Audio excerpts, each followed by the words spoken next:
billahi minash shaitanir rajim. Bismillahir rahmanir rahim.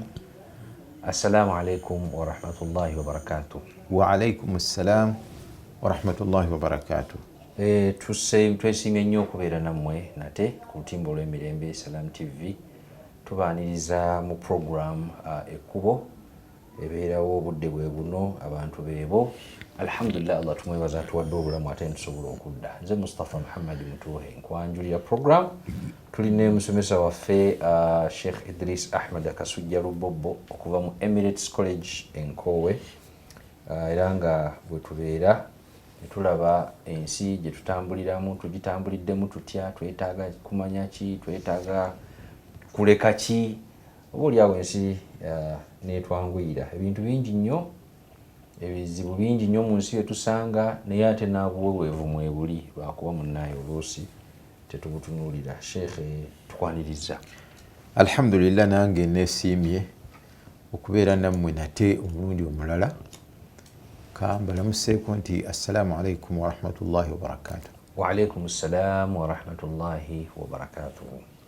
Sheikh, nga tumaliriza Ramadani, abamu tukyawerekera mugenyi, tutambula mpola mpola, taking advantage y'okuba nti ennaku tukyayina. Tusaba Allah tusobozese abatannaba kumalayo bamaleyo, n'abaagala okuliwa nga baalyamu mukozesa obudde obusigaddeyo okubigatta byombi tusobole okufuna empeereza emirundi ebiri. Tumaleko Ramadani ate neza sitaki nazo tuzifune.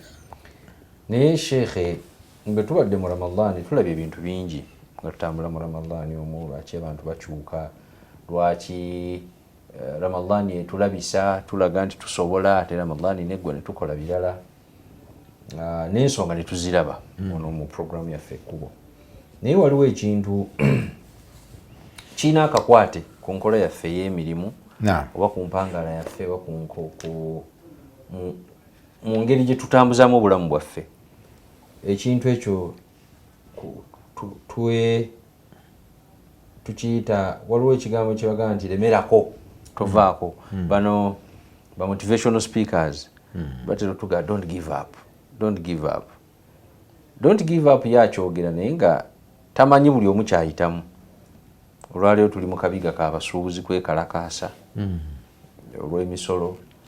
Waliwo eyalima emmere ye, sizoni zaatabuka tezikyategeerekeka, baabalanga nti mu sizoni bweti tuba tusimba bijanjaalo, sizoni bweti tuba tusimba kino, naye sizoni zakyuka.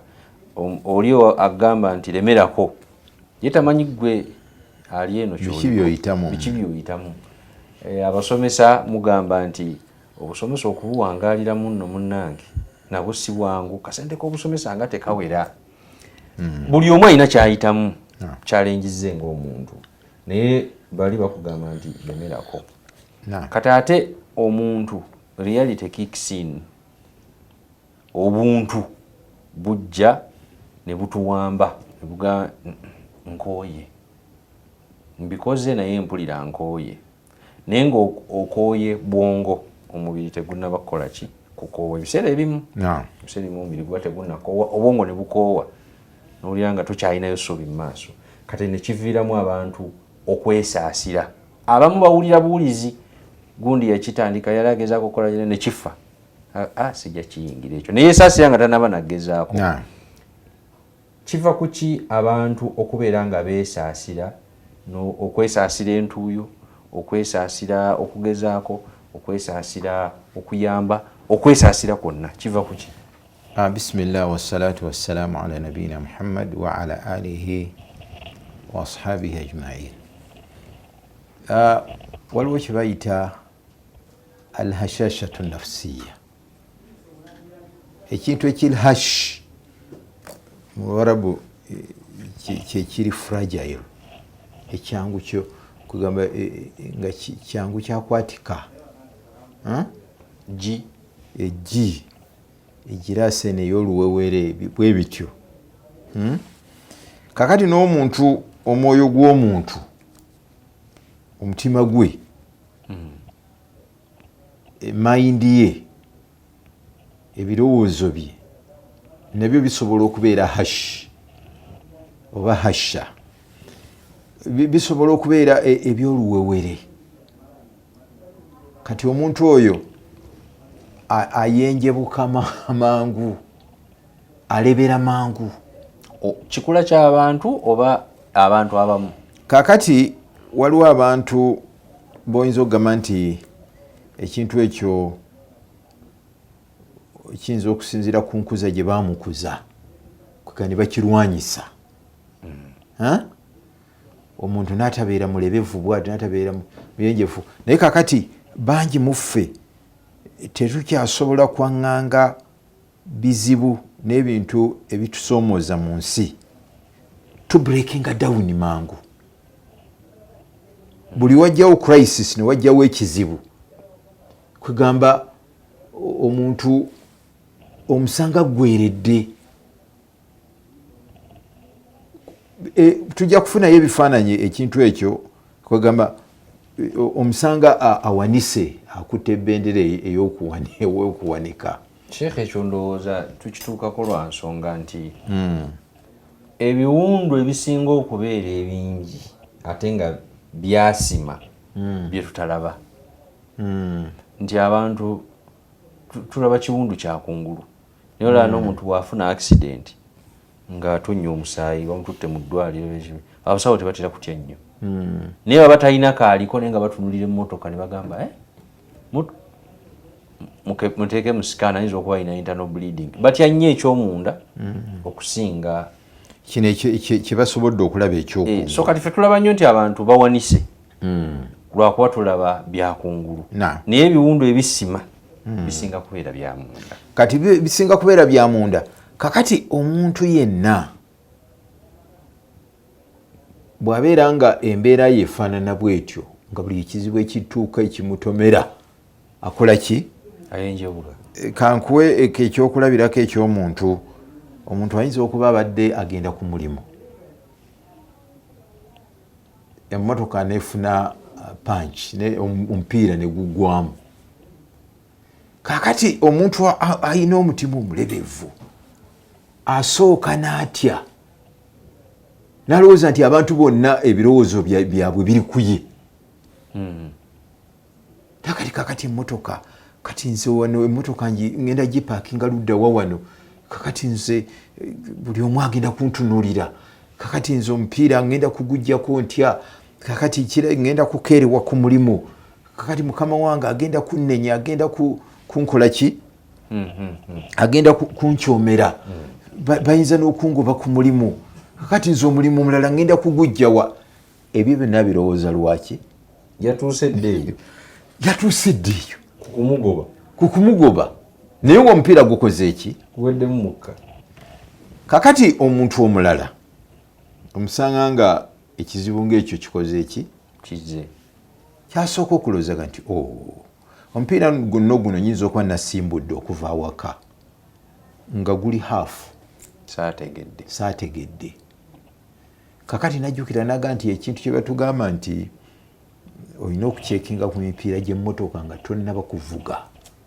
Waliwo ebintu bye basomesa baba ng'ogenze mu driving schools gye batutakyagenda kati. Bw'okeera ku makya kebera ku kino, kebera ku mazzi, kuginankani biki, tetukyabifiirako ddala. Kati oyinza omubuuza yakoma ddi okebera ku mupiira nga agenda kusimbula, nga yakikola emyezi 3 egiyise. Ate kya buli weeks 2 olina okuba nga at least obalansinga. Otyo tabifaako. Kati omupiira gumukoze eki? Tukuyita kumaamira. Gumaamidde. Kakati omuntu omugumu kyasooka okuyaga nti ekizibu kizze, naye asooka n'akizzaako. Naga nti ekizibu kino kiva ku bugayaavu bwange, sikebera mipiira. Asooka kukyessaako. Bw'anaaba anaawona bino ebyokuyenjebuka ono kati byazzeemu munne. Kati ngenda kukola ntya wano, kati ani ananyambako biki, ebyo bwe bityo. Asooka ekizibu n'akikola ki? N'akyambala. Ekiddako, kubanga agenda ku mulimu bamulinze,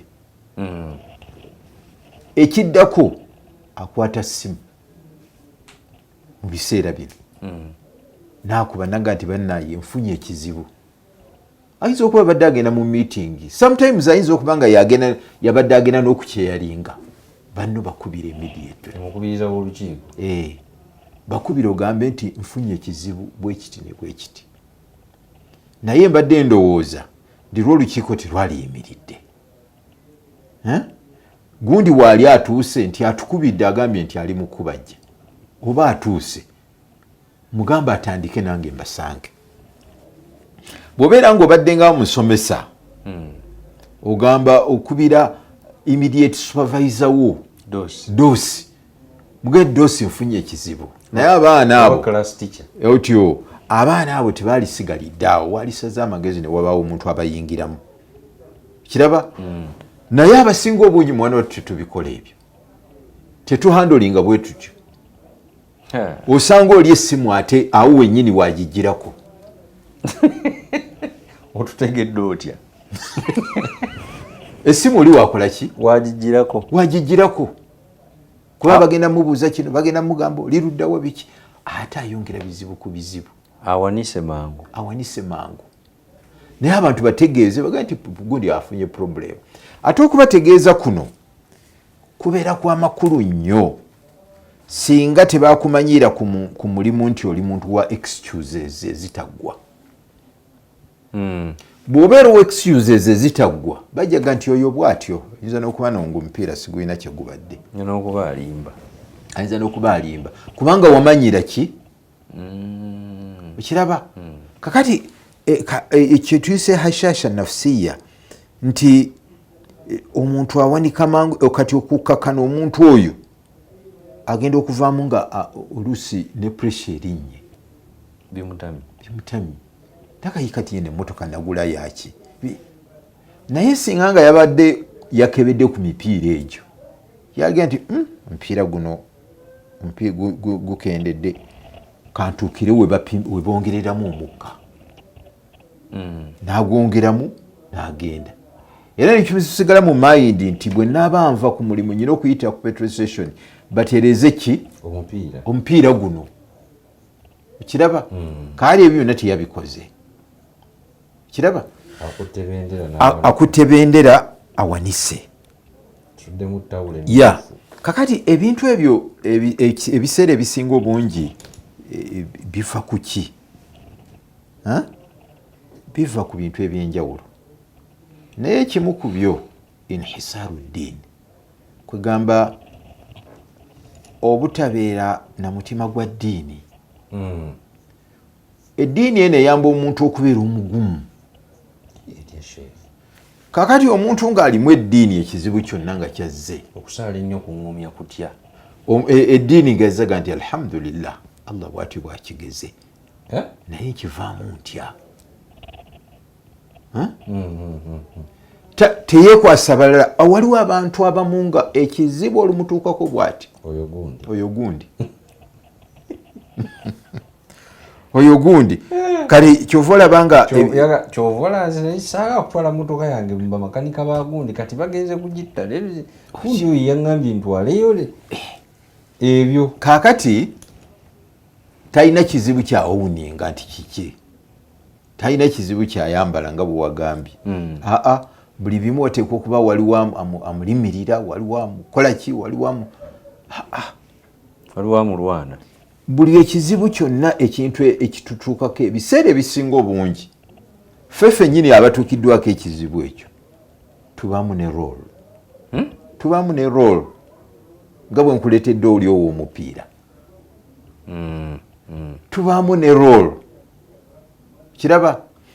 Kakati sooka ekintu ekyo okyambale weekwase Allah subhanahu wa ta'ala omanye nti bw'atyo bw'akigeze, naye ogambe nti tuzaako ki, nyina kuzaako ki. Kwega nti ekirina okusooka okunzijira mu mutwe nzizaako ki, kino ekintu kivuddemu kitya, kituuse alhamdulillah Allah bw'atyo bw'ageze. Aywa ekiddako what next? Omubaka yagamba sallallahu alaihi wasallam nti almuslimu alqawi almu'minu alqawi khayrun wa ahabbu ila Allahi min almu'mini alda'if. Kati omukkirizo ow'amaanyi yoyo ekizibu gwe kituukako fikilahuma khair. Kaakati ekizibu gwe kituukako naga nti kyekizibu kituuse naye tukoze tutya oyo gwe bayita omukkirizo ow'amaanyi. khairun wa ahabu ila llahi min almumini aldaifu wa fi kullin khair. wadde nga bonna basobola okubeeramu akalungi naye oli khairun wa ahabu ila llah. Kono si mubi yenna bwaba yeeterezeza. Naam. Naye yagamba nti hadithi egenda maaso ega nti ihris ala ma yanfauk, faayo kubikugasa kubikuyamba mu budde obwo mu mbeera eyo gy'olimu. ihris ala ma yanfauk, fa ku byolaba nga bisobola okujja mu mbeera eyo. wastain billah, wekwase Allah subhanahu wa ta'ala. wala tajaz, tofuuka failure gwe basanga awo nga ne gundi kati nga bwe tugambye oli afunye ekizibu nga emmotoka ekoze eki ali ku kkubo, mwana wattu ojja nolowooza nti abantu bonna bali ku ggwe nti bakutunulidde ggwe. oluusi oli emmotoka emugwereddemu amafuta mu jaamu batandika omukubira eŋŋombe ga nti ki ekizibu kizze. Sooka okyowuninge. Nabadde mugayaavu ku kutunulira akagundi kano ak'amafuta. Sooka okyambale. Bw'okyambala kikuyamba olulala olutakola ki? Obutagayaala. Olidde. Naye kakati emmotoka egize oli aganye n'okugivaamu kuba bw'anaafuluma nti abantu bajja kumulaba batandika okumuwerekereza. Emmotoka ewiddemu amafuta. Olidde. Olina kukola ki? Olina kusala magezi kufuna oba waliwo abasobola okusindikako.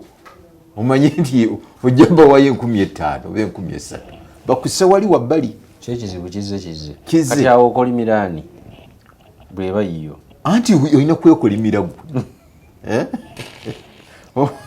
ate naye bagikwasisa kuwagamba futa no temuli bulungi. Kati hadithi eno nkulu nyo, wastain billah wala tajaz,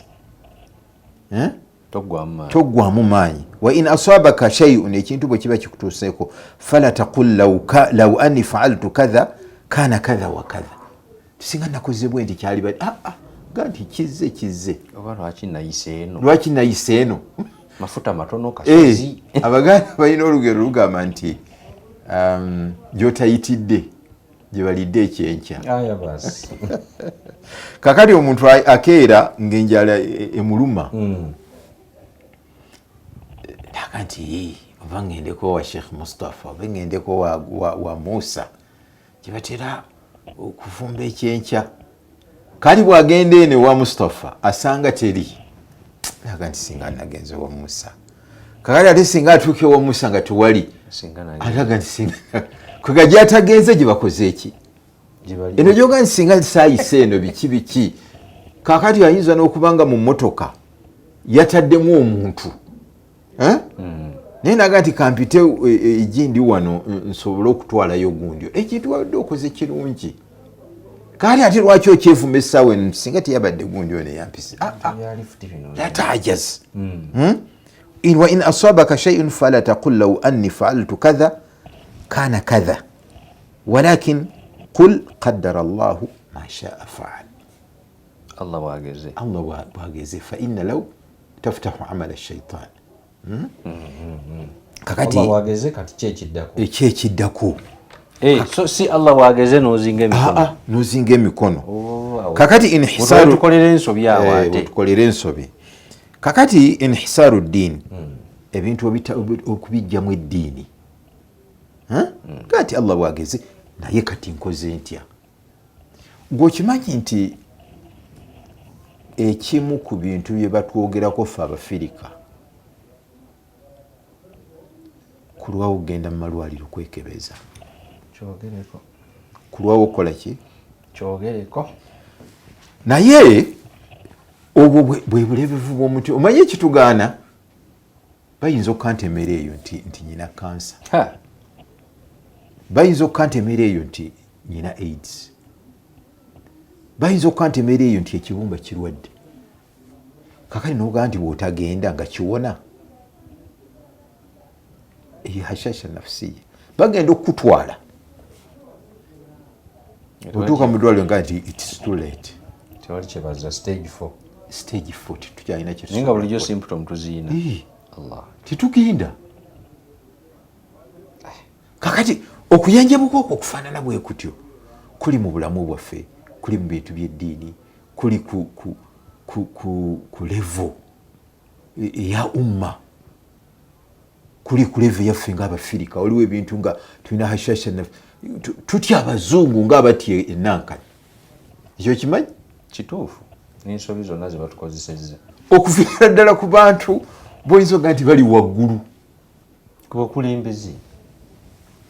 Kwegamba hashasha nafsiya oli yaŋŋamba nti yasaba awantu ekintu tenda ne bagimumma naye nga nalina byonna ebikola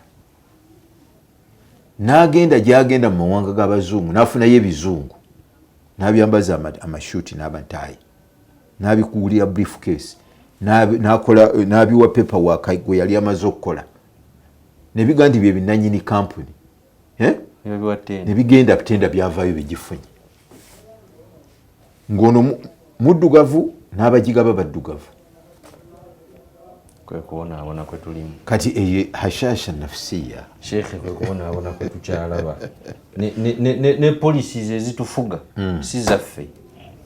Hashasha nafsiya otyo z'Abazungu n'okusanyusa omuzungu akuweeyo kyakuwaayo. Tuli bubi nnyo. kati katusooke tundowooza tunywemu ku lwendo lw'amazzi kubanga ekintu kino ndabira badde manyi badde nkituulira ku level ya individual naye ate bw'okigaziyiza nekigenda ku community nekigenda ku umma family buli wamu wona kitukosa.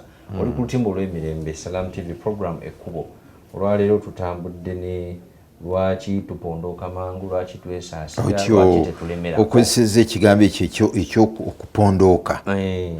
Ebizibu bye tulina ebingi biva ku ki? So Sheikh Ali akatuwayo ensonga emu, inhisaaru ddiini, okujja eddiini mu nsonga zaffe. Twerabira nti Katonda naye gy'ali, Katonda gy'ali ate akola, ate byonna abiraba. Kyekyo buli kituvaamu ebiddirira bibeera bibi. Tugenda kuwumulamu katono, tovaawo katukomewo.